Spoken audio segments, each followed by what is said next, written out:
একটি মোরগ হঠাৎ আশ্রয় পেয়ে গেল বিরাট প্রাসাদের ছোট্ট এক কোণে। ভাঙা প্যাকিং বাক্সের গাদায় আরো দু তিনটি মুরগির সঙ্গে।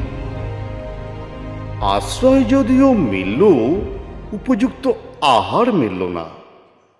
সুতীক্ষ্ণ চিৎকারে প্রতিবাদ জানিয়ে গলা ফাটালো সেই মোরগ ভোর থেকে সন্ধে পর্যন্ত। তবুও সহানুভূতি জানালো না সেই বিরাট শক্ত ইমারত। তারপর শুরু হলো তার আস্তা করে আনাগোনা।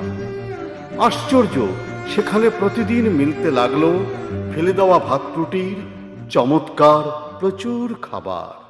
তারপর এক সময় আস্তা করেও এলো অংশীদার, ময়লা ছেঁড়া ন্যাকড়া পড়া দু তিনটে মানুষ।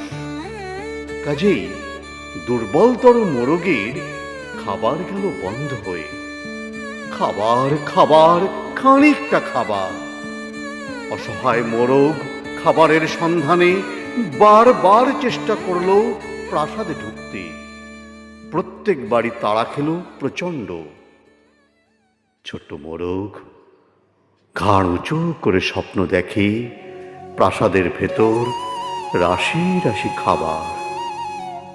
তারপর সত্যি সে একদিন প্রাসাদে ঢুকতে পেল।